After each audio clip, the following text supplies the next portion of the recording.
All right, can you hear me now? Yes, now we can. All right, so I call this meeting to order. Please have a moment of silent reflection regarding everyone who is affected with this COVID-19 pandemic.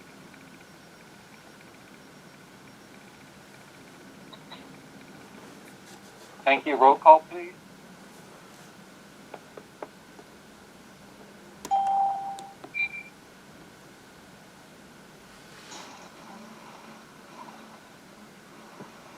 Okay. Reese? Here. Eister? Here. Reichner? Here. Brocious? Here. Karlovich? Here.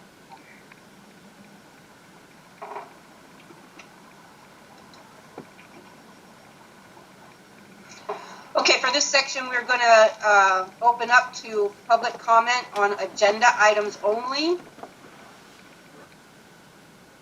I'm going to put us in Q&A mode.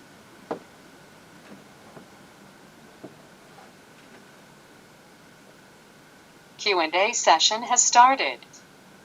You have to click on the Ask a Question button on the screen in order to join the line to make a comment. Or on the telephone, you press *6, then 1.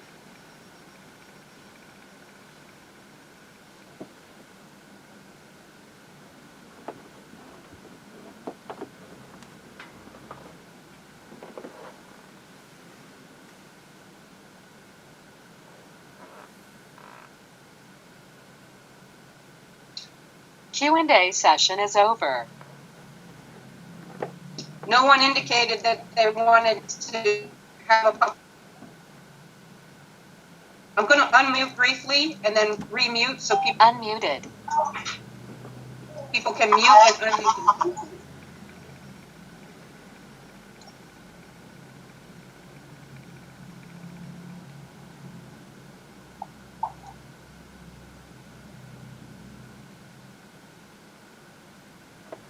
Muted.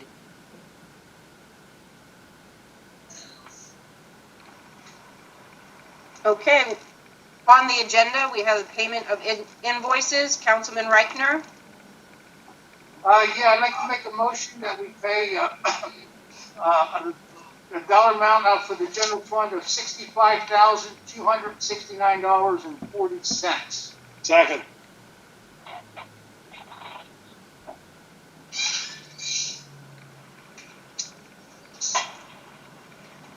Reese? Yes. Eister? Yes. Karlovich? Yes. Reichner? Yes. Brocious? Yes.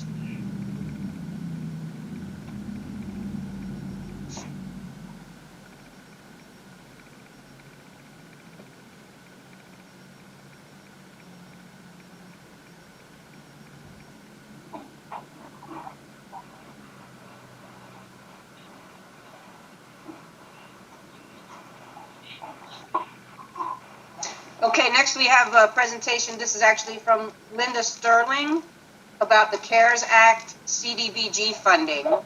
Linda, are you able to unmute yourself and talk to us? I think so. Okay, I heard myself. Just to bring you up to speed, since the last meeting when you intended to discuss community use for CDBG funds, the Department of Community and Economic Development has given all entitlements a line item for CDBG CV for COVID virus funding, in addition to regular entitlement allocation. So the city will be receiving $186,556. Can everybody hear me okay? Okay. Currently, DCD is still working out and HUD is still drawing following guidelines for exactly how this funding can be used, but we know several things. The public service cap of 15% has been lifted. That means that you could use all of the COVID funding for programs that serve the homeless, for instance, or serve elderly people in some way. This funding must be used for responses to the COVID-19 epidemic, either for planning or future concerns or current needs. It cannot be used for regular eligible activities. You can add your CDBG regular entitlement funds to the COVID funding if you desire, but you can't add your COVID funding to your entitlement money. Currently, the state is suggesting that you think about what your needs may be, and I'm happy to talk with you tonight about that if that would be helpful. We don't know the application. We know that the application deadline is September 28th. We know that the funding will require a public participation process with the first public hearing and a final public hearing. As it now stands, we think that you will have to have two separate hearings, first and final, one for the CD funds and one for your entitlement funds, but I'm hoping that we can consolidate those. What else do I need to tell you? The funding would need to be used just like your regular CDBG funding to benefit low to moderate income people. So anything that you would want to do as a city that benefits the city, has citywide benefit, you would be eligible to use your funding for that. There is the community service organization in Shamokin. I don't know how many of you are familiar with that, but they serve Northumberland County as well as two others, and they deal with homelessness, people with disabilities. They are putting together a COVID application to provide mortgage payments and rent for people who are low to moderate income and have been negatively affected, either lost their jobs or been laid off and are facing eviction or budget concerns due to the COVID virus. If you decide that you would want to support that, you could put a portion of your funds towards that project. Since we can't use non-entitlement funding in entitlement municipalities. So since Sunbury receives its own CDBG funding, you could not, in addition, receive funding from the CSO organization's general pot of money. Does that make sense?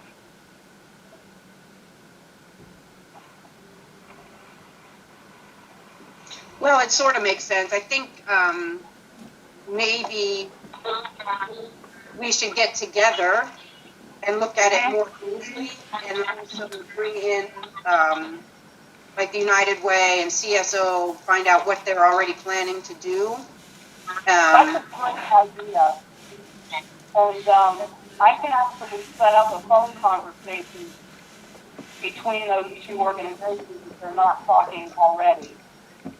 And I'm not suggesting you to support that endeavor, or that CSO would not help people in Sunbury if you didn't. But if CSO puts an application in, any other entitlement can support the effort.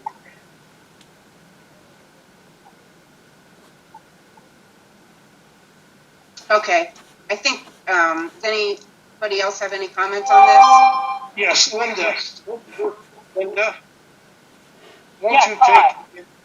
Linda, why don't you get some options and sit down with Jody, so Jody can bring back 6 or 8 options that council can study. I would be happy to do that. And I also just saw a message from someone.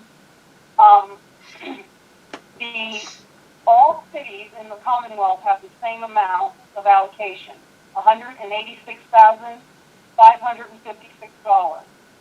There will be some admin funds that will come off of that, because this is a regular CDBG activity. It's going to go through your CDBG contract with CEDACOG, just like every other CDBG funding.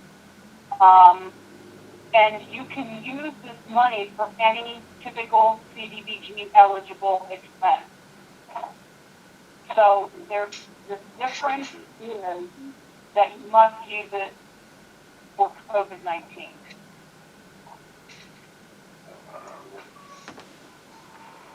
Well, here again, Lynn, if you want to take and work with,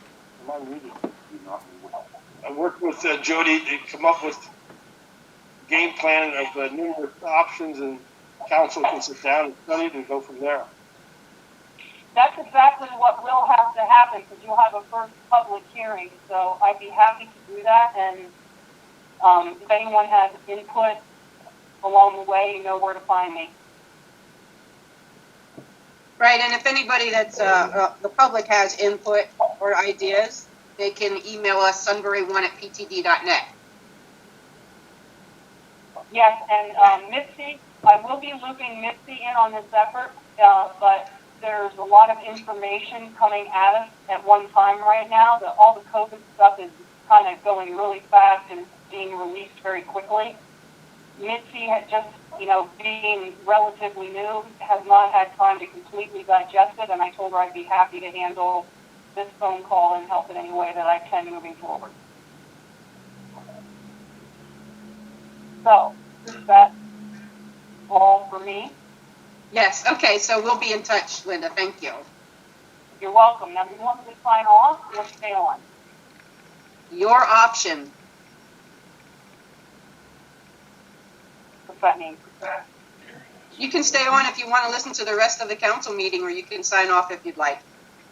Okay. And this is, we're paying this woman. I will sign off if you don't mind. Thank Okay, you all. thank you. Okay, moving on to new business. Mayor has a proclamation. Go ahead, Mayor. Yes, thank you. Can you hear me? You okay? All right. Whereas on March 6, 2020, Governor Tom Wolf proclaimed the existence of a disaster emergency in response to the COVID-19 pandemic, ultimately requiring all Pennsylvanian residents to shelter in place. And whereas despite all the efforts of state, county, and municipal governments to mitigate the effects of this pandemic, as of April 27, 2020, over 42,050 Pennsylvanians have been afflicted with COVID-19, and 1,597 Pennsylvanians have died from it. And whereas in every municipality there have been emergency medical personnel, firefighters, police officers, and employees of grocery stores, pharmacies, and other life-sustaining businesses who have braved the viral elements at the expense of themselves and their families to maintain essential services to the general public sheltering in place and are deserving of recognition as hometown heroes. And whereas elected officials across the Commonwealth have joined together to promote a statewide expression of gratitude to these hometown heroes, solidarity with other Pennsylvanians on the front line of the COVID-19 battlefield, and determination that their municipal businesses and civic life will thrive once again.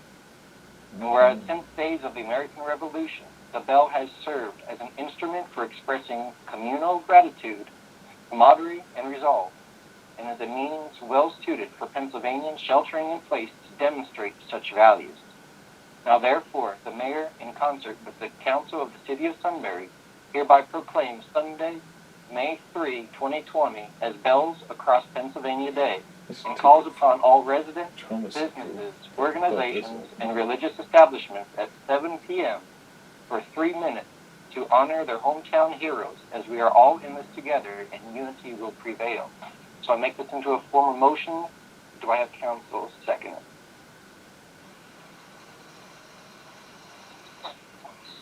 I'll second.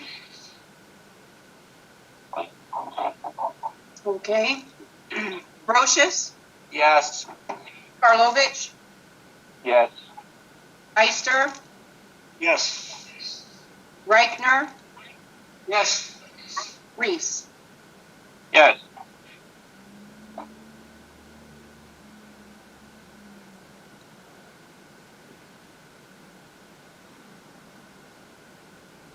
Okay, next on the agenda is a resolution for the flood mitigation grant. This is, the flood mitigation grant is in the amount of $341,278.60. This is for a project to remove and replace the section of WPA wall on the riverside of the flood wall between South Street and Church Street with a precast concrete block system called Ready Rock. The total estimated cost is $401,504. The city matching fund requirement is 15%, which is $60,000, $225,60. And the Sunbury Municipal Authority has signed a commitment letter to provide us with those matching funds. Is there a motion to approve the resolution? I'll make that form of motion, Jody. And I'll second that, Jody. Okay. Reese, Yes. Reichner, Yes. Brochus, Yes. Eister, Yes. Karlovic. Yes.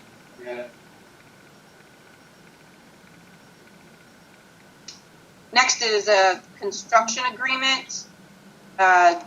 Solicitor Wiest, are you on the line to talk about this? Yes, I'm here, Jody.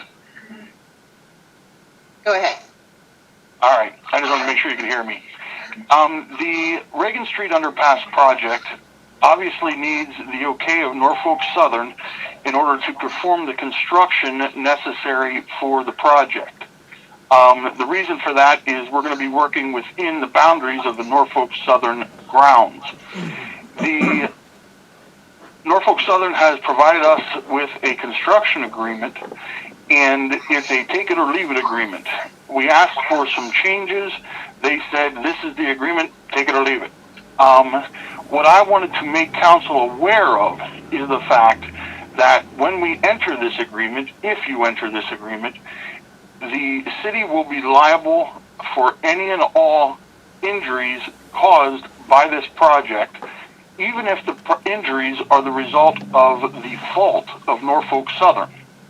So basically, what we're doing as a city is indemnifying Norfolk Southern and saying, even if they screw up and somebody or something is injured, we're going to cover the cost. That is not a normal business agreement tendency in my experience. However, that being said, we don't have a whole lot of choices because we need the Reagan Street process to go forward, and they're not willing to make that change. For that reason, I have strongly suggested that we contact the city's insurance carrier to simply ensure that they will provide insurance for the city, even if the injury is caused by Norfolk Southern under the circumstances of this agreement. And that is basically that. Chris. Did we contact the insurance? Hey, Chris. Yeah. This is Jim. Can we buy a rider policy to cover that?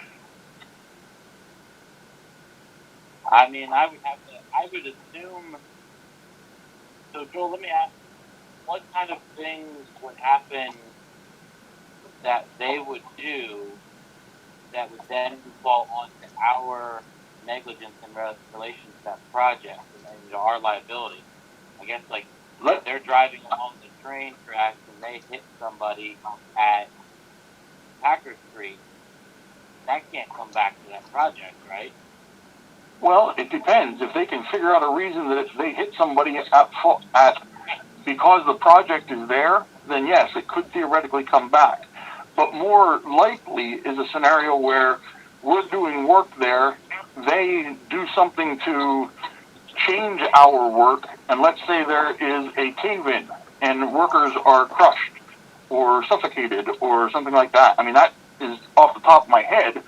But if they do something that is their fault and somebody gets hurt, or a landowner suffers, problems with their building or their car or whatever, any of that is going to fall back on the city, even though it may have been caused by Norfolk Southern.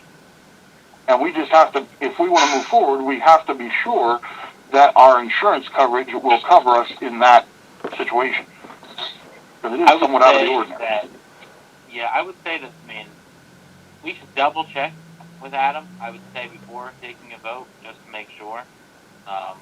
But our umbrella policy is a $5 million policy, and it should extend to something like this, because if they were to pass liability on to us, we should still have liability. But unless there's some kind of exclusion in the policy that's in the fine print that I've never read, so I would not vote on this until we've consulted with Purdy Insurance, just to double check on that. And that's what I suggested as well. I agree. I make a motion, we table it. I'll second that. Second that. Second. I second tabling it. Hey, Joel, you Yeah. want to get a hold of Kirby's and work with Chris and see what our coverage I will. can handle? Sure. I think I just didn't want to do it without council's okay. Thank you. Yep. Okay, so. Jody, there was a message in there to check the email. I'm not sure if it's in relation to this or not. No, it's not. It's good. Okay. Thank you, though.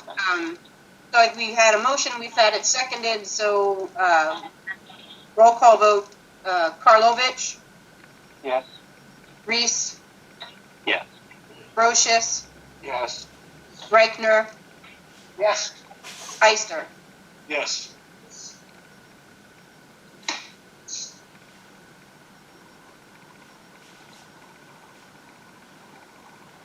Okay, so next on the agenda is related to the process to reopen Pennsylvania. Many of you are already aware that the construction restart is as of May 1st. Contractors will have to comply with the guidance that's been issued relative to worker safety. And I checked with the code office and NEIC. We're still trying to limit the face-to-face interactions, and so permit forms are available online on the NEIC website, as well as our code office is able to email forms on request. And we just asked that before coming to the office for assistance, if the public contractors would just call first, and then we can try to help them best we can over the phone. And then in-person interaction will only be as absolutely necessary. There, just today came announcement also from the governor's office about limited outdoor recreational activities, also beginning May 1st. And some guidelines were issued along with that as far as keeping safe while being outdoors and involved in these activities.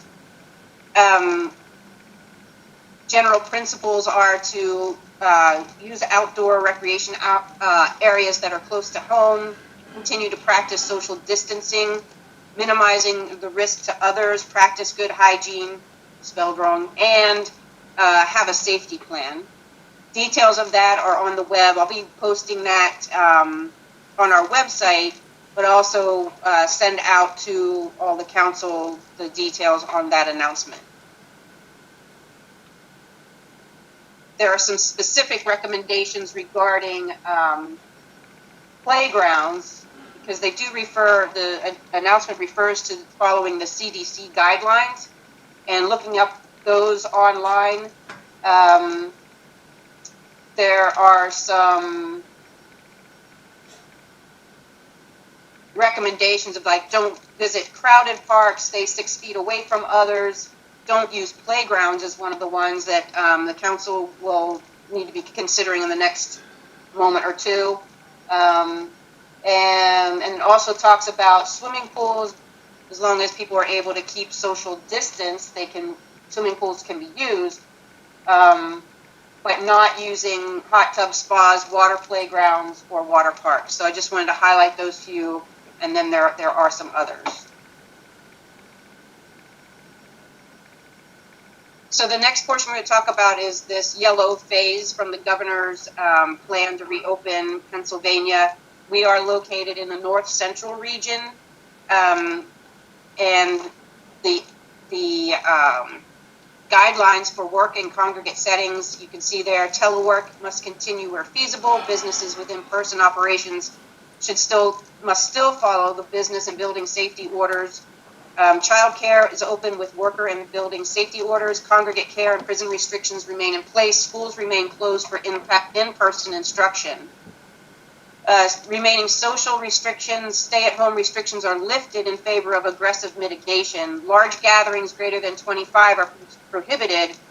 In-person retail is allowable, but curbside and delivery is preferable. Indoor recreation, health and wellness facilities, and all entertainment remain closed. Restaurants and bars remain limited to carry out and delivery only.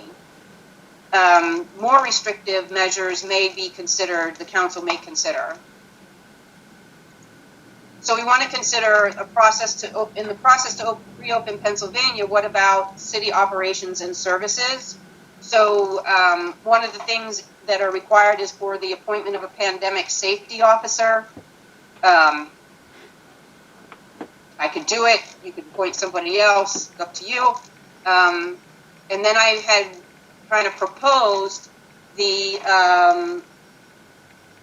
updates to the city operations and services that you see there on the slide. But I want the department heads to please comment on those first.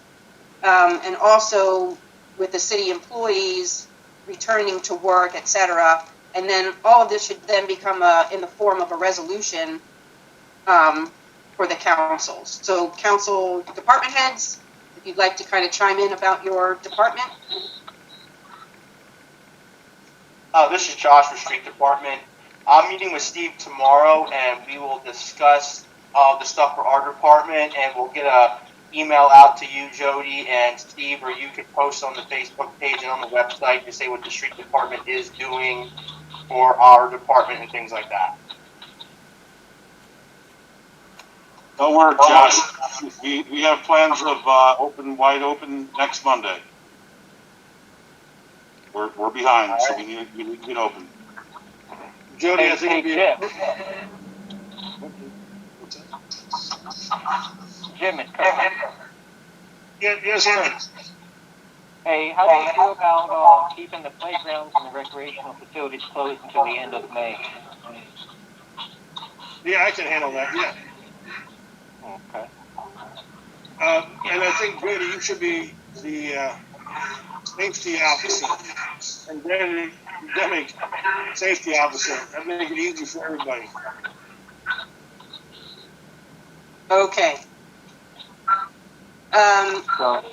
One other thing I wanted to ask Jim is about the cleaning of the playgrounds, cleaning the playground equipment. Do you have any recommendation or plan for that? Well, if we keep it closed until the end of May, we have the month of May to decide how we're going to handle it if it's necessary. I'm not really sure how we're going to go around and spray everything and wipe everything down. It'd be because we could do it now, and 5 minutes later, the kids come back in and play, and it's all over with. Right. So I was going to be doing some research. There are some playground associations. I sent a note to the Department of Health, seeing if they have any guidance on outdoor playground equipment, and I'll let you know what I find. And here again, Mr. Mayor, since we'll be closed the month of May, we'll basically, until we realize or find out exactly, Jody finds out how we can properly disinfect or clean the playgrounds, we're going to keep them closed for safety issues. Sounds good. Thank you, Jim. Thank you. Jody, as far as the PE concerns, I'm just going to wait for the guidance next week from the governor's office and the health department. I mean, the only thing we did differently was really lock the front doors. That's it, to the police department. So I'm just gonna wait till next week. We only have till next week, so I'm just gonna wait till next week. And if we get to that yellow phase, I'm gonna for the public to come in, be able to use the facilities, be able to come in and one-on-one with records and police officers.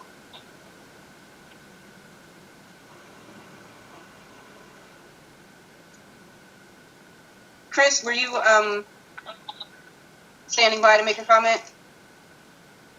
Yeah, I was just gonna say, as far as code office goes, we would return back to normal because of we're behind as well, but taking precautions of if health issues of employees or anybody gets sick or anything, still allowing telework where possible, or stay home as needed. But basically, if we need, you said something about having to pass a resolution of some sort. I mean, it sounds like we're pretty much just kind of doing things individually, and I think the resolution would basically to appoint you as pandemic safety officer, to be able to make the decisions on when it's safe for certain things to happen and when it's safe for not, when it's not safe for certain things to happen. So if someone in the city was going to try and do something, but it wasn't deemed safe yet, we'd give you that authority to say, hey, hold off until it's brought to council, or, hold off until a specific date. So I think I would make that motion, and I don't know that if we have to add in voting to close public facilities and playgrounds until the end of the month, because I know we did vote to do that back when this first started. So I'll make that as a motion to appoint Jody as pandemic safety officer and close playgrounds and public facilities, skate park, tennis courts through the end of the month of May. Before you go forward with that motion, we still have other to discuss regarding the reopening, such as are employees, they are not feeling well since they've been doing for a month. Are we going to make the use their time leave on vacation? So, like the other agencies are now doing. I would do that.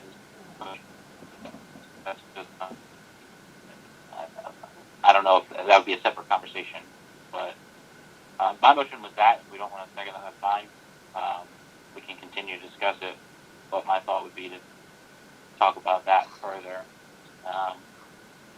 We really should be making a decision now, since we're not going to be meeting again until the second Monday in May. When did we vote? When did we vote last to extend it till? Was it to the end of April?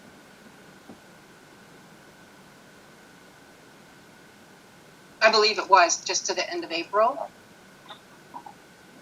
So we meet again on May 11th. May 11th is the next meeting. And the stay-at-home is still within until May 8th. Correct. I don't know. Chris, Chris, you need a second on the motion for Jody? Because I have a second thought on the other one, but I would do it separately because I don't know. Okay, let's handle the first one, then we'll go back to Kurt's motion. I'll second that. Get that cleaned up, Chris. Okay. Eister, Yes. Brocious, Yes. Reese, Yes. Reichner, Yes. Karlovich. Yes. Okay. Kurt, go ahead, Kurt. All right. So most organizations now, they gave their employees the free time to go home if they were affected somehow regarding COVID-19. But now these organizations and agencies are now charging the employees their leave time, sick time, health time, if they have a reason not to show up to work anymore, instead of giving them that free time. So I would recommend, since we already okayed it to the end of April, okay it until the yellow phase is slated to open until May 8th. And then anytime an employee after May 8th takes off regarding COVID-19, they need to use their sick time, vacation time, and so forth. The only thing I would say to disagree with that on is if they actually get COVID-19. because then they have to take 2 weeks regardless. And we don't want them anywhere near, and we don't want them to be forced back because they're in a situation that they're out of sick time and don't have money. I'd rather not put that strain on an employee to feel like they have to come to work or not disclose to us that they have it because they need the money and they can't take the sick time. So that I agree with you, Kurt. I would add in the stipulation that if they are actually told by a doctor to self-quarantine because they are at risk of having it or actually have it, that they should, I don't think we should count the sick time against them in that instance. Under doctor's If they have, under a doctor's note saying that they need to stay home. Yep. I would be okay with that. But any other reasons, if they don't have a doctor's note, they should be forced to use their leave time or sick time or comp time. I have a question regarding, I'm not against that, but here's a question. Just say after that date, they go to the doctor because they believe they have it, and obviously the results don't come back instantly, and they, in their best interest, they're staying away from the city. Now, until they get the results back, do they still need to take their own personal time during that window, or is that going to count towards their time? I'd say no. To me, when anyone's tested, they're told by a doctor to quarantine until the results of the test come back. So if it takes 6 days, 5 days, 10 days, whatever it is, they're told to stay home by themselves, not to expose anybody until the results are back. So I would say that if they are tested, if they are, because again, a doctor's going to tell them to stay home in that instance. So that's where I would say, hey, I need a note from the doctor, or hey, I need something to show I was tested. Whatever, just give us something. I don't think we need to be hammering down on people over this because, if they give us something that shows, hey, I was tested, that to me that's good enough. Yeah. But I also that fell into that category. Yep. I also want to make sure that if we clarify this, the doctor's note has to be regarding the COVID-19 situation and not just because an employee may have the regular seasonal flu or whatnot. They may not. Yeah, they may not. I guess it would be depending on the doctors. They may not be able to identify that without a test. So, if they were tested because I know most people that are getting tested for COVID-19 are also getting tested for the flu at the exact same time. So I would say okay, but I don't know that there's going to be much that you're going to see that's a difference of that. This is Joel. Can I jump in?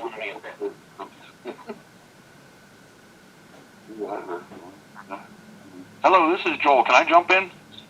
Sure. What I wanted to say, Chris, is basically along the lines of what you said. I was waiting until you got it out. You probably said it better than I would have, but the point I want to make is that liability-wise, we don't want to create a situation where employees are forced to come to work if they think they have COVID-19 or if they've been told to quarantine simply to earn money. That could put us at a liability if other people would get the disease and, the worst would happen.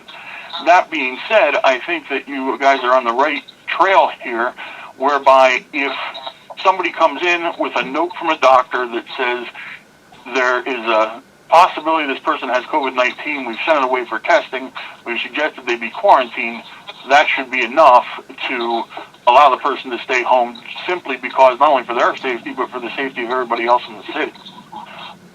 That's my suggestion. And I don't think it's going to be a case where a doctor would refuse to say it's possibly COVID-19. I think that's very unlikely. I think it's more likely doctors are going to err on the side of caution and say it might be COVID even when they really don't think it is. That's all. If they test for it, they obviously have speculation. I think that's enough. Right.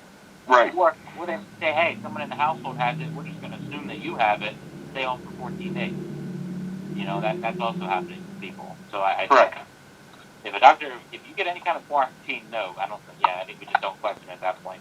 And I think we have good employees in the city that we can trust that, no one's going to take advantage of this situation for non-related things.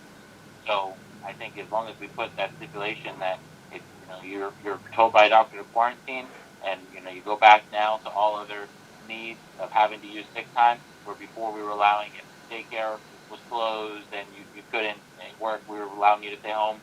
I think those go back because now obviously daycares are hopefully going to be opening. So I didn't know. Chris, did you make that into a motion before, or were we still discussing it? Not yet. It was just a discussion. I haven't made a motion yet. Okay.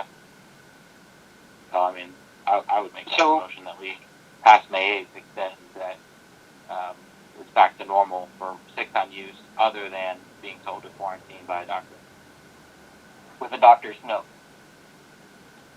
And this Okay. is Joanne.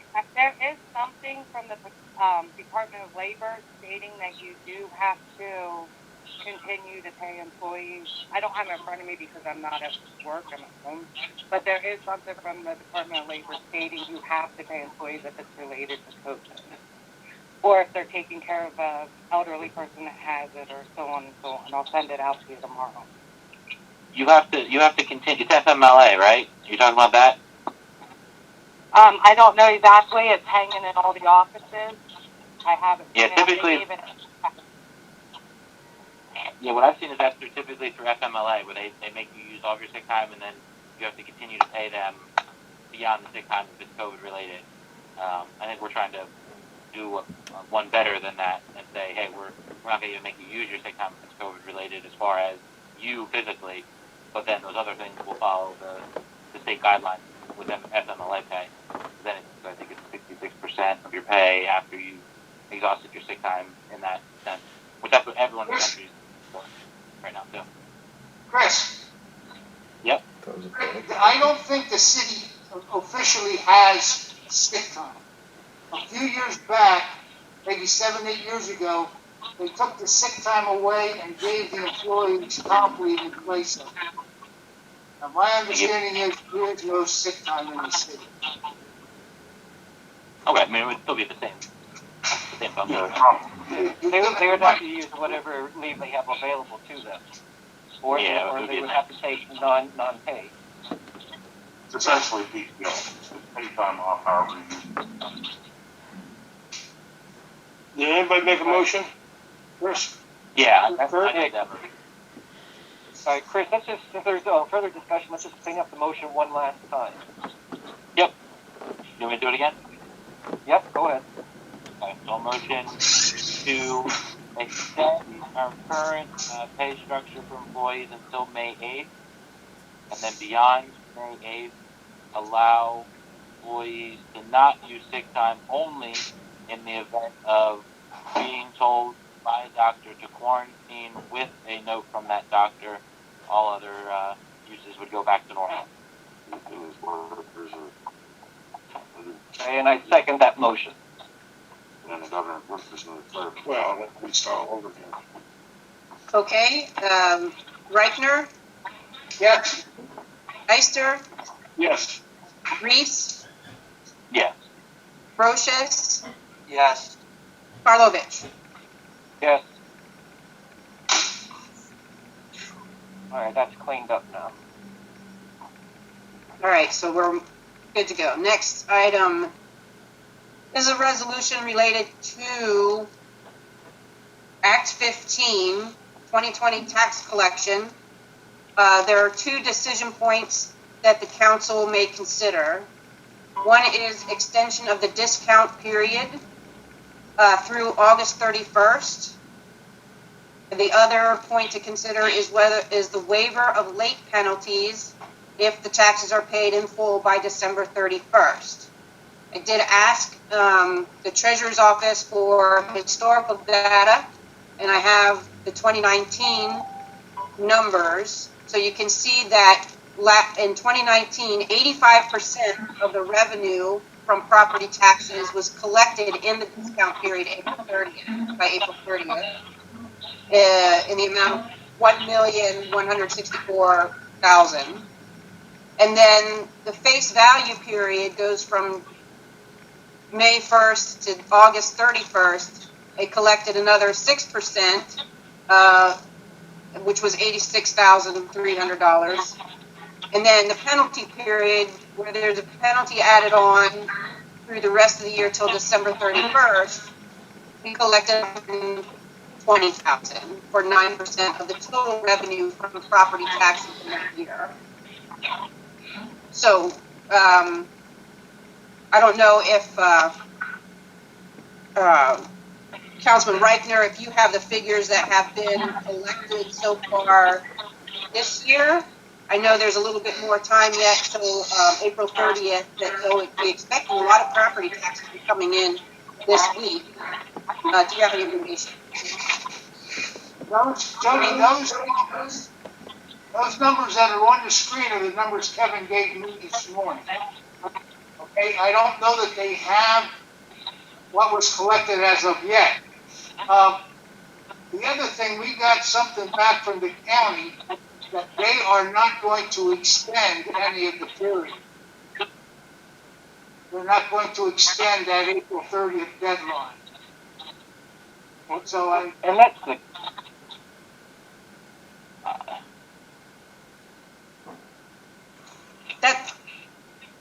That's correct. The county did decide that they would not extend the discount period, but each municipality, each tax collecting body needs to make the decision for themselves of what they want to do. So that's why, the council, you need to decide whether you will or not extend the discount period, and then the second part would be whether or not you're going to waive any late penalties, and then make that into a form of a resolution then to vote on. So why don't you tackle first the extension of the discount period, if the council members have any discussion on that?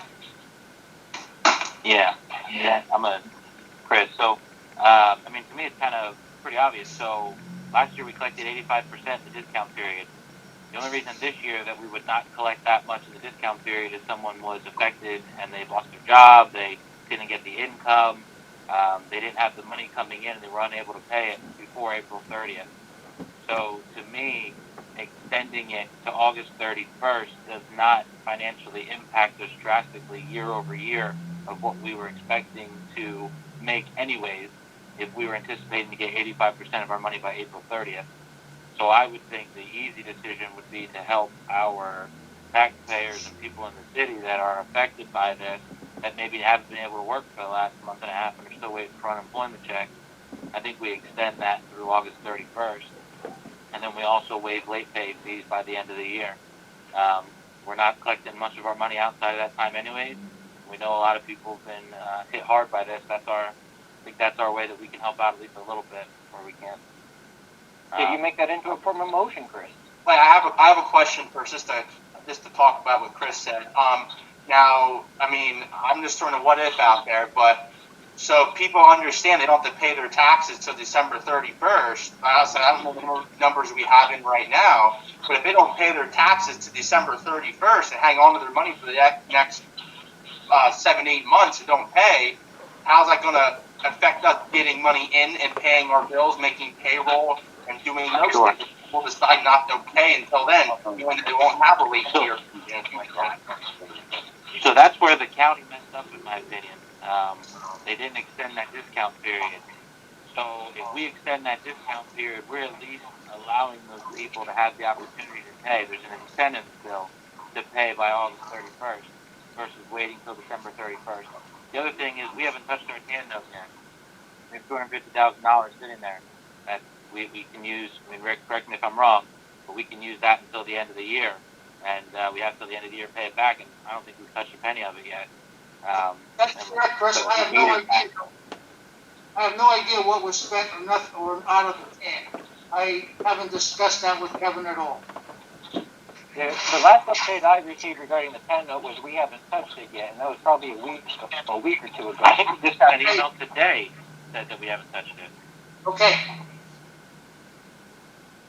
All right. Yeah, we're going to let that be used. You're exactly right. Okay, didn't say that we did. Yeah. So, but either way, it's there if needed. But that's, I get what you're saying, Josh. Obviously, there's that concern, but the expectation is if we extend that through August 31st, that those people, those 85% of people that would have paid last year by April 30th, will now pay by August 31st. to this. Well, Chris, the only thing I gotta say, Chris, extend it to August 31st. That's one issue. But Josh had a good point. The penalty period, if they're not paying it, and it's probably every year they're in that category, they'll run it to the end of the year, and that money won't even be considered this year. It'll be 2021. So there's two separate issues here. What money are you talking about? The people that paid with the penalty last year? I mean, people that last year they didn't pay by December 31st. It's the same scenario. There's no difference between what would be this and last year, right? They just would have paid more last year between August 31st and December 31st. That's the only difference. Well, the first thing, what did you had mentioned about penalty phase of it?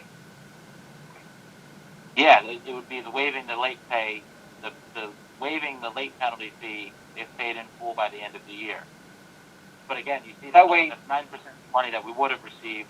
But now, hopefully, if people now have until August 31st, they can potentially move that up into, they can hopefully potentially move that up to August 31st to pay us. That way they can take advantage of a better rate at that point. So we actually may hope to get the opposite. It's not a guarantee, but we can hope to get the opposite. Well, then for now, instead of doing the face value and the penalty period, we can just do extending the face value to August 31st. I agree with you, Kurt. Since hopefully by that time we should be in the green phase already. So you want to extend the discount period to August 31st and then go right into a late penalty period for the rest of the year? It could be looked at, if it need be, it could be looked at later on about extending that period through the end of the year then. That's true, Rick. What was that again? It could be Actually, looked this is at- Joel. If I may interrupt, I don't think it can be looked at in August. I think the decision needs to be made now whether you're waiving the late penalties because we have to let the county know.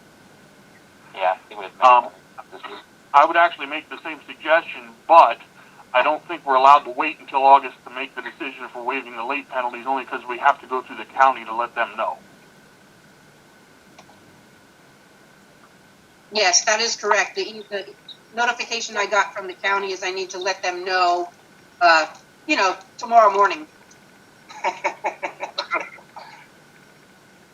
The only I just thing think you we need have a lot of is, people in the city that get hit hard by this, and I don't think there's many ways as a city we can help. You're not, if you look at last year's numbers, you collect 9% of your money in the late pay penalty period, and you're not seeing a significant change of money between what it was regular charge to what it was in the late pay period. I'm fine with extending, but I think the one thing we can do to help people at least is this little break to basically say, hey, if you've got it, we're going to help you out and pay by August 31st. If you got to wait till the end of the year, that you won't be charged a late pay, but we'll get our money this year. That's the way I would see it, but if someone sees it differently, I'm not going to argue with you. The only thing is, though, Chris, the people that paid the $1.1 million in 19, or the people that paid for the discount, what we tell them? We don't even know how many of them paid yet. I make the assumption. And back to my other point, what if they wait until December to pay? Now, I don't know how many have paid, like you said, but if just say they wait till December to pay, and we use that note to pay what we got, but that's $1.1 million we didn't collect in April that we were kind of expecting. So how does that affect our bills the rest of the year as well?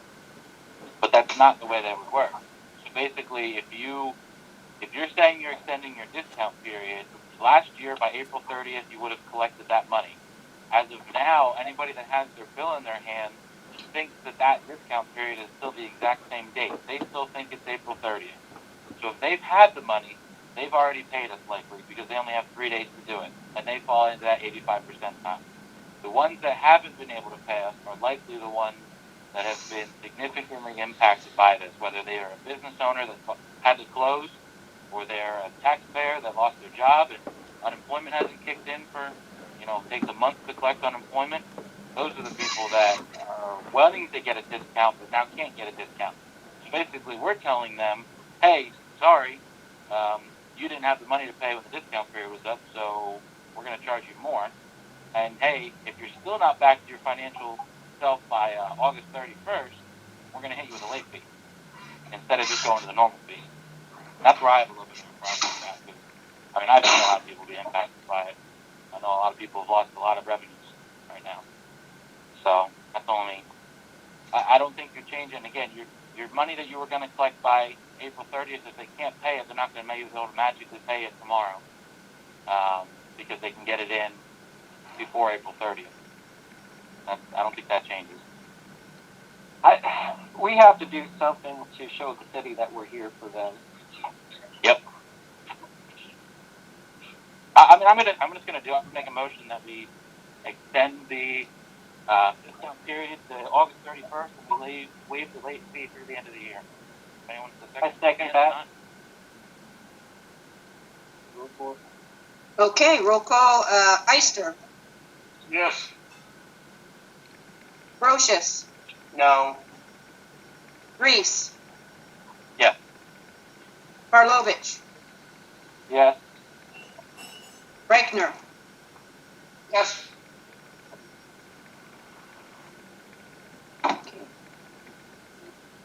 All right, moving on to the next is the unfinished business. Top of that section is the police department building. Just background, there are 3 properties for which feasibility studies were completed: 337 Arch Street, 441 Chestnut, and 700 North 4th. There was a work session 1 week ago where we had a presentation by the architect about giving us an overview of those feasibility studies. Each property owner had the opportunity to present their property. Our police chief was able to provide comments, and there was council discussion and also public comment. Since that time, the public was invited to provide additional comments by phone or email, and these are the results. The phone calls that were in favor of 337 Arch were 2, 441 Chestnut was 1, and 700 North 4th Street was 21. Over email, we received 5 emails, and all of those were forwarded to council members. 2 were in favor of 700 North 4th, and 1 was concerned about putting police stations on one-way streets, and there were 2 in favor of 337 Arch. There was also, during the discussion last week, it was brought up about financial considerations. So I did got some information regarding the police pension fund, the minimum municipal obligation. So per the fund manager, this is Northumberland National Bank, that the fund initially lost $2 million market value in March. However, as of April 22nd, the market value had recovered somewhat, $418,000 since March 31st. And they're expressing reasonable hope to attain the $11 million market value soon. Per Conrad Siegel, the recent losses have been partially offset by the good investment experience that we had in 2019. The next actuarial assessment as of January 1st, 21 will be based on the performance in 2019 and 2020 combined.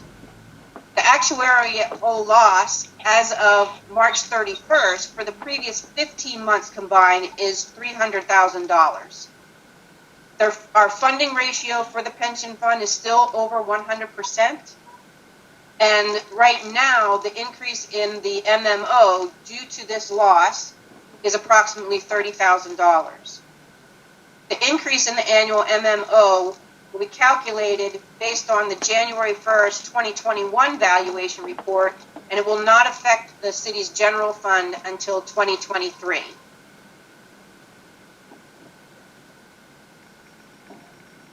I'm not sure if Councilman Reichner has any information on the debt service revenue and current and future obligations. However, previously the treasurer had mentioned at council meetings that there was enough ceiling room to the ceiling of the debt service revenue in order to accommodate around $1 million debt obligation. Councilman Reichner, do you have more information on that? The estimated payment for this year is $78,363. And if you're adding that 40,000 on top of it, that would make it 103. There was an extra there. Can you repeat one? The estimated figure that was done for 2020 is $78,363. And if the 30,000 is added on top of that, it would bring it up to 118,000. What 30,000 are you talking about there?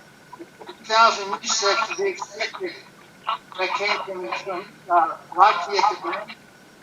That would not go into effect until 2023. Okay, well, So that would not be added into this year's. 78,363. What is that number? 78. No. What is that number? Is that the debt service number that was asked, or is that the MMO? No, that's the payment into the retirement. The MMO, okay. But that's based on the amount of officers that we have today. That's what was confused on that screen and in the email that we got about that. It said that the MMO was going to go up 30,000 as a result of this. Brad, if you're on, you can correct me if I'm wrong. That MMO was going up regardless of the stock market crashing or not as we add more officers. Yeah, it's going to go up somewhat, but it's also, you also have to realize you change the calculation for retirement. I'm the last one, and myself and Travis are the last ones that can retire at 20 years. Everybody else has to go 25 and age 50. So that is going to have a good impact for the city going down the road for the next actuary. Good point. But separate from the MMO, the debt service, for which we collect a certain millage of taxes to pay our debts, I believe it's approximately, we collect around enough to make debt service payments of $100,000 a year. And so that's what. It's in the high 90s. It's not. Right. And so previously the treasurer had said that we had enough room in that, having gotten rid of some of our debt, that we would have enough room in that to take on more debt or we stop collecting the tax. That's true. As right. of the debts that we have there right now, not including any construction or anything like that that will be added to this, will expire as of June 27th of 22.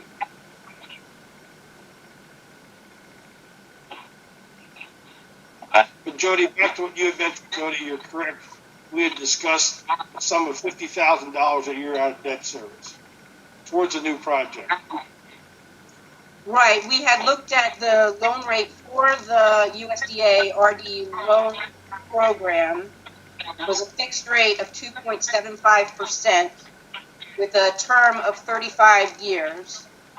So in calculating that, you go to your mortgage calculator, the mortgage payment annually would be in the ballpark between $48,000 and $52,000. So I just wanted you to have that information. Yeah. What amount? What's the debt service then? So you said out of the, say, 50,000 round number, so we pay about 90 to 100,000 in debt service tax each year, correct? Right. Okay, I just understood that. Now we receive two Your bills of tax. based off of? We Based receive off two of bills of dollars, is that tax. what you said? I'm sorry. So Chris's question is, so the $50,000, is that based off $1 million loan amount? Yes, that's what we did. $1 million loan at 3% would be $51,294.43 annually, for a total payment of $1,538,000 or $38,833 at the end of 30 years. 30 years. Okay. Right, and the actual fixed rate that was good until March 31st, I don't have the rate right now, was 2.75%, and it would go over 35 years. It can do loans over 40 years, but that would be the exception. So it might be a little bit lower than that. I can't do that kind of calculation. And Jody, if I may ask a question, and that's if we got no other funding whatsoever. The city was paying the whole kit and caboodle, it'd be at least $50,000 a year, without any other money, correct? That is correct. Thank you. So the more that we could get in grants, that offsets how much we would actually have to borrow. The next slide. Also CDBG money. So here I put up on the slide the USDA Rural Development Community Facilities Direct Loan and Grant Program. So they can do 100% financing, including the site acquisition. There would need to be an interim construction loan, but then that gets paid off by the USDA loan. The grant assistance with this program, eligibility is based on the population and the median household income. Sunbury qualifies for 55% of the eligible project costs. So theoretically, we could get 55% of the total project cost could be given to us in a grant through this program. However, in practice, USDA has been limiting their grants to a total of $55,000. So that's not very big. And then I was just giving you a little timeline that the pre-application takes 45 days, the complete action application takes about 6 months. And then we also can apply for other grants for things like outfitting the building itself, the furniture, security systems, things like that. So here's another question. So once you apply for the loan, get the loan. So will you be able to then apply for grant money to pay off the loan, or get the money first before you get the loan?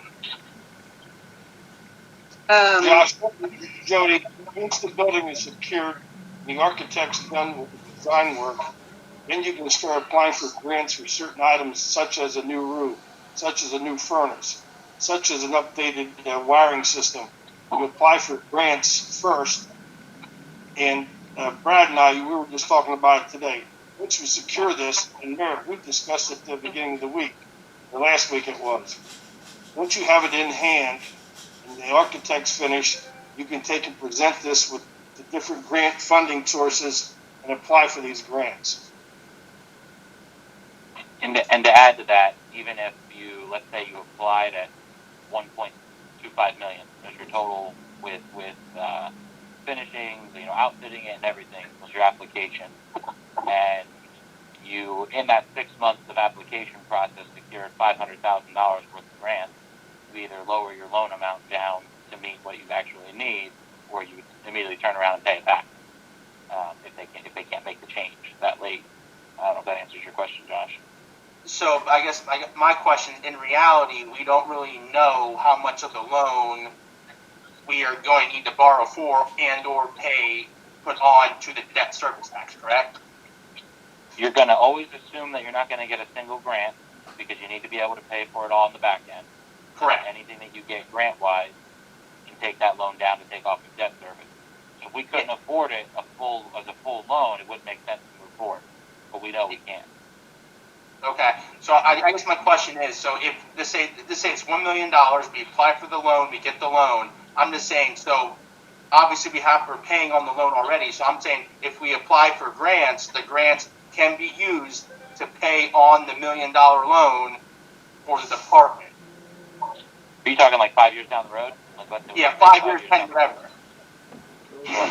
I think at that point you would be using money that you would have put into your budget elsewhere to apply for grants, and now you can put money towards the payment.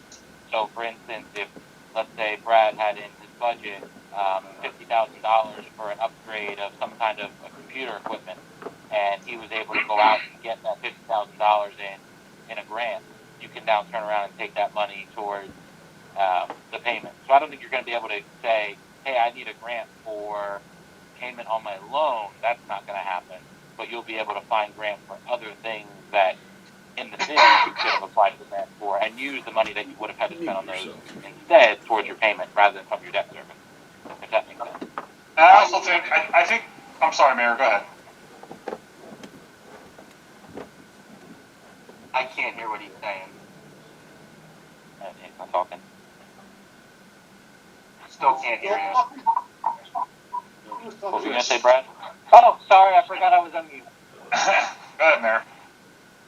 Alright, so in worst case scenario, just kind of like how Chris is saying here, we know we can afford this worst case scenario if we don't get any other grants to help fund any portion of this project moving forward.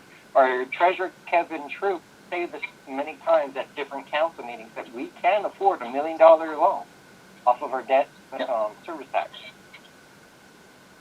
And if I can interject real quick, if we, from now, maybe somebody can give me a yes or no answer, but from now until the project is actually finished, we're going to be getting grants and other funding resources to help offset the cost of this project. I know a lot of projects are done like that in the city, where you do the project, you get the plans, you get the initial loans, and then you work on the grants from now until the project is finished. Once the project is finished, you have all those extra funds, grants, foundations, whatever, to help offset that cost. Am I right in saying that? Yes, but Brad, you can't, if we take the loan and put a new roof on it, we can't apply for a grant then. You know what I mean? Mm-hmm. No, I get that. Okay. So I guess my other question is, obviously, if all this craziness happened right now and the government stimulus package and all those things, are grants going to be out there for projects like this, or are they going to be putting money somewhere else? I mean, these are big what ifs to help jumpstart the economy again, I guess is my question. Well, Josh, I think this is the best time of year because of the reason that the federal government's will be dumping money across the board, every sector, to get things started again. But I think grants are becoming more available in the future. That's just my opinion. What's a lot of? And remember, this grant application takes up to, 6 months for completion before we even find out if we're denied it or accepted it. That's the loan. Josh, also, a lot of the grants that are out there that we could apply for may not even be federally funded. They may be private grants. They may be, or not state funded even. It's not saying that we only have to go for one through that, but I mean, I get your concern. You don't know what's going to happen. But it's the same every year. For all we know, roof construction projects to take off and take grant funding from somewhere else. It's the same risk at that point.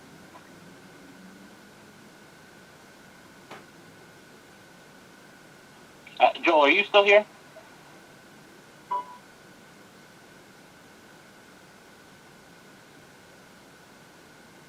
I don't know if Joel's. I have a question about one of the properties. If Joel's still on.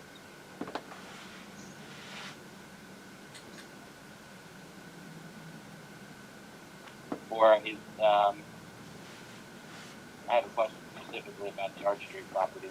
I don't know if Attorney Machete's on either. April Trago is on. I guess then I can ask it, and maybe Joel will hear it and can reply. Since that's the only property that would have a cost associated with purchase, obviously there would have to be a purchase agreement, and there would have to be some kind of deposit put down as you go through an application phase. I guess my question is, obviously we know there's one loan out there that would cover the entire thing, but you would get a construction loan prior, but is it feasible to say, if you're going to buy a property, to put a contingency upon financing for So, Councilman, 180 days? I already have that answer from the solicitor. Okay. Hang on, the solicitor's back too, Kurt. Sorry, I pushed the wrong button when I tried to talk when Chris was trying to talk to me. Okay. Well, I just wondering if you can answer. I didn't hear the question because I got cut off.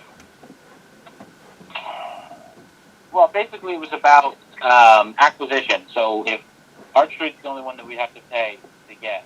Yeah, so it would be an agreement of sale. Yes, Correct. but is it feasible Contingent to upon do the a city 180-day contingency in an agreement of sale? Sure. We can put in any. We can offer any contingency we want. As a city, all they can say is no, and we'd have to go back to the drawing board. But we can absolutely offer an agreement of sale at whatever for whatever with whatever contingencies we want. Okay. Are we? Jody, what's the next slide on here?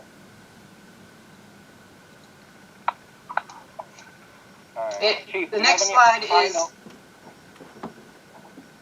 right. Chief Hare, do you have any other final input regarding this before we make some kind of a motion here? The only comments I have is essentially all three properties fit what I need. I know there were still questions about one-way streets, and there is zero problems with any of these properties with egress in or out. Zero. And I'm looking at it as a responsible pair. All three buildings are good, but I mean, if I gotta look at it, I can get everything I need and more with the Arch Street property. So that's all my comments are on that. All right, thank you. So in moving our city forward, I would like to make our motion now regarding one of the properties. Does anybody have an issue with this?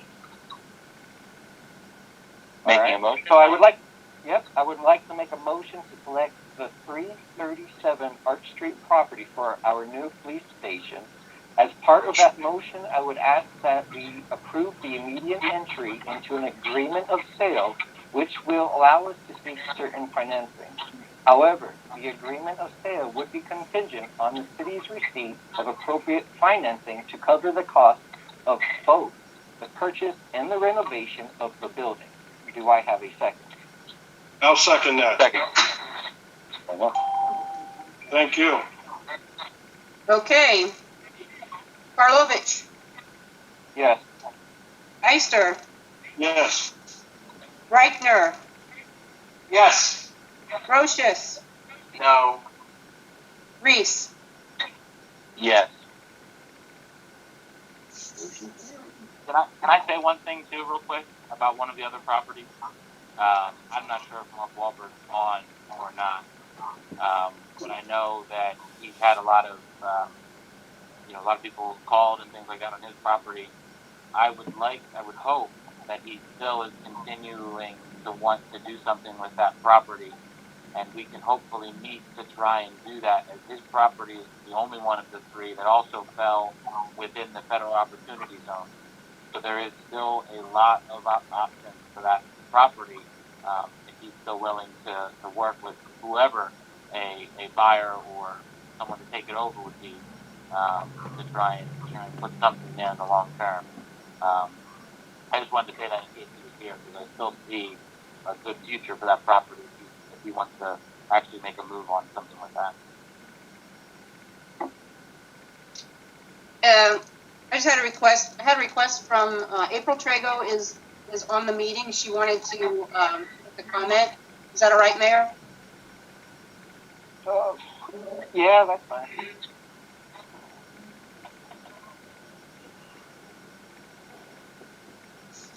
I apologize, but I do appreciate we just simply wanted to make a statement if the vote did indeed go our way. So, Mayor, thank you for allowing me the chance to speak. This certainly, for us, is a little bit more of a special opportunity versus a business deal. So I want to take a moment on behalf of my mom, myself, and our family, and thanking Mayor Karlovich, Jody Alper, Councilmember Tim Eister, Rick Reichner, Chris Reese, and Josh Brochus, Attorney Joel Weaves, and Police Chief Brad Hare, and all those who have or had a part in this project. We are humbled and grateful for this opportunity to come together with the city on what we all know has been a long, tedious, and thorough process. This started for my family at least 5 or more years ago when my father began his meetings with the city on his building at Art Street. As his daughter, I can proudly say, with the help of those I mentioned, and especially our attorney, Tony Musetti, Dad would have the job done. As you know, all the things up to $15 million for the city to have an appropriate and well-deserved landscape sign that will include and honor and memorize my father's name, as it is our family's way to honor him, and not for only what he was publicly known for, but most importantly, for what and who he was privately. My dad loved the city as if it was his son or daughter, and he loved the people who resided in it. I find it very fitting that the building in which those who will be protecting the city will now be protected by a special angel, my dad, Jesse C. Wickern III. Thank you. Thank you. Thank you for that, Hazel. Sir, I'm sorry, I have one more thing before we move on. This is Chris again, Okay, Chris. real quick. So, I know one of the things that was brought up a lot about the Chestnut Street building and the Edison School as pros cons was the Albright Center. Obviously, we considered the Chestnut Street. We knew that there were other options out there for the items that were kept within the Chestnut Street warehouse, as we had considered that from the beginning, a long time ago. Obviously, that was a big part of the Edison School one. I think with us selecting Arch, I still think it would be a benefit to come up with a plan, whether it's through donation or through the city seeking grant, for a demolition of the Chestnut Street warehouse to be able to put parking there for the Albright Center along with other city events. So in contingency with this, I would like to make a motion that we explore with Chris. You have that already? You're doing that? No, so we can discuss this now, but because it was not on the agenda 24 hours prior to this meeting, we'll have to bring it up for a motion at the next meeting. Okay, that's fair. Okay. Forgot about that. All right, the next item on the agenda then is the Police Pension Fund Management, and Mayor Karlovich as the president of the Police Pension Board. Go ahead. All right, so we did receive 4 proposals, one from Jenny Montgomery Scott, another one from Purdy Insurance, Engelbert Financial Advisors is Northumberland National Bank, the Sunbury Police Department Pension Board did conduct their vote, and it was unanimous vote to retain Northumberland National Bank. So we would request, and I make a motion to the City Council to accept the Pension Board's recommendation to keep Northumberland National Bank. Second. Okay, Brochus. Yes. Reichner. Yes. Heister. Yes. Reese. Yes. Karlovich. Yes.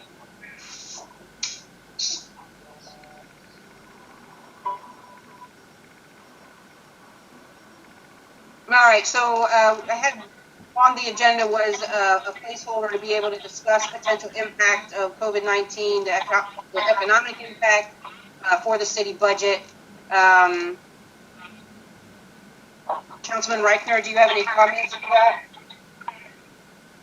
Nothing more than what was already said about the problem with the paying taxes and stuff. I think everything has gone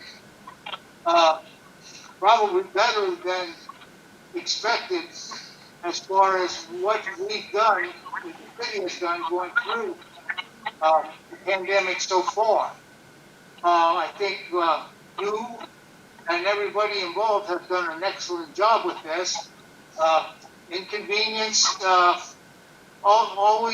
there's always some inconvenience when it comes to dealing with public safety and stuff like that. But I think we've weathered the storm well and a lot better than some communities. That's it. Okay.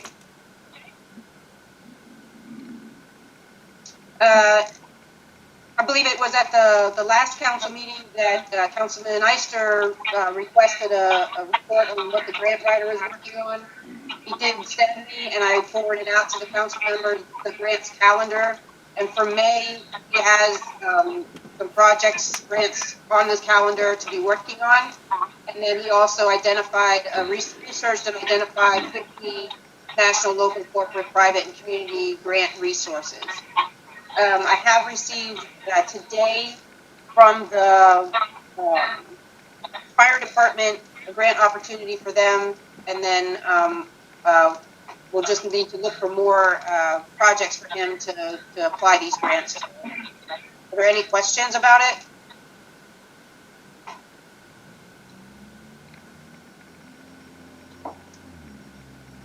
Okay, so I just wanted to highlight, and as a reminder, we have a lot of ordinances that are in progress, proposed ordinances. There was a first reading of these 7 ordinances on April 13th. They would be due for second reading on May 11th. And so this is just a reminder that those are there, and the public is invited to review them and provide comments. They can see the proposed ordinances on the city website. They can request copies by email at sunbury1@ptv.net. And then they can provide feedback and public comment by email, the same email as above.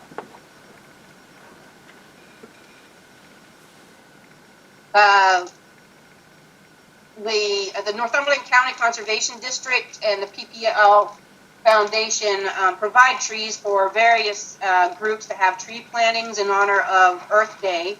And due to the COVID-19 pandemic, many of those events were canceled. And so now they have all of these trees that they need to find homes for. So they're giving them away for free. There's only 2 conditions: that the trees stay in the county and that they are not planted under power lines. And so I was able to get 50 each of the following for the city or the residents' use. There's the black locust, the eastern redbud, and the swamp white oak. I did receive those saplings today, and I propose that I can put them in the gazebo at Cameron Park on Wednesday evening between 4 and 6. And social distancing, people can come and pick up their bare root saplings and take what they want. Is there any other discussion or ideas on that? Jody, this is Joel. Regarding that project, when we're giving away the trees, I think we just need to remind everyone that the current tree ordinance remains in effect, and everybody needs to be careful where they're planting so that the removal of the tree is not made necessary by the tree ordinance within the city. So would you say to remind them not to plant them what would be like not as shade trees along their curb, but more for their backyards? Yes, absolutely. And also with some concern for the expansion of roots into neighboring property. Okay, I think I can put a flyer together that I can hand out with the trees have available there where people can pick them up. Sounds good. Okay. Thank you. Thank you. Jody, Yes. I'm going to go back to Mr. Mayor. Back to the property for the police department. Do you want to consider making a motion that we proceed with the architect for final designs, because we cannot start looking for grant money? We should have the final designs done. Now, this won't happen in a week or so, but that's something that has to be done.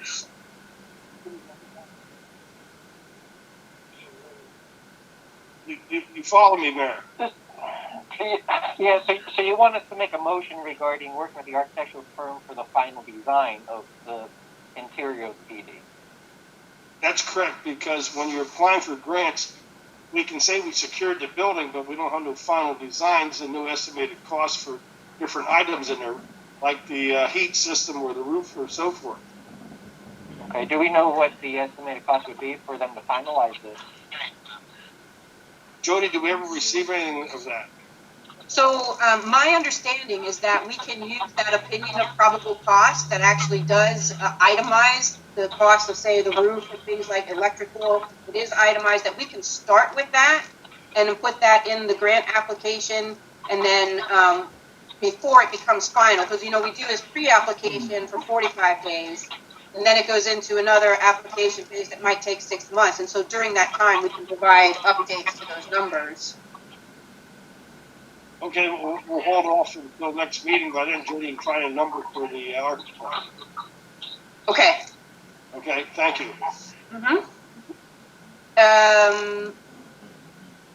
Councilman Eyster, did you want any of these trees for the parks? And Mayor Karlovich, that swamp white oak is especially good in saturated ground areas, wetlands. Do you want some? I was actually looking at these white oaks for the wetland property last year as well. The only thing is, Mayor, don't you have somebody going to be doing a master plan for that? Yes, but that's on hold right now because the company shut down due to COVID-19. Okay, the only thing I was getting at, you might be planting trees where may not end up there. I don't know. But yes, the white oak is good for the swamp area. But and with these trees being just the saplings and bare root and being so small, because they should be less than maybe 2 feet in length because they're like a twig size.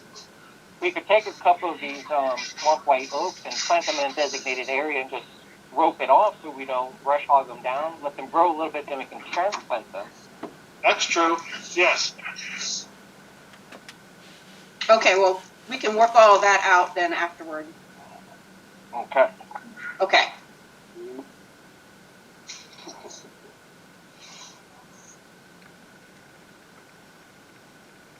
Announcements? Mayor Karlovich? All right. Spring cleanup with the Sunbury Municipal Authority is postponed. It will be rescheduled as soon as possible. The private use of public facilities for May event is canceled. PennDOT road closures are on hold and have not been approved for May. The public meeting for street department project is to be determined. Sunbury New Year's Eve meetings to be determined. The Heart and Heritage meetings to be determined. And the next council meeting is May 11th at 6:15 p.m. doing this virtual platform.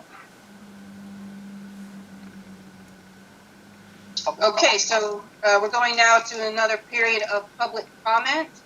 And so I'm going to unmute everybody for a second and we'll go into the Q&A mode. Unmuted. Hola, soy Albert Pujols de Los Angelinos de Anaheim. Q&A session has started.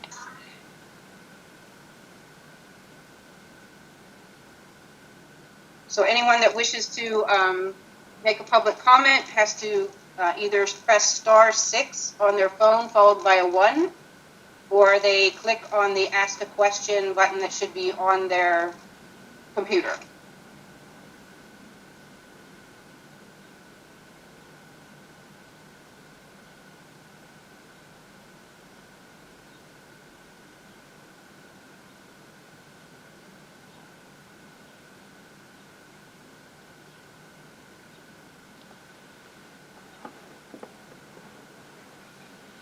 Okay, seeing no one indicating that they'd like to ask a question, I'm going to close the Q&A session. Q&A session is over. He's gunning out, backed up, and he looks down off their head. Muted.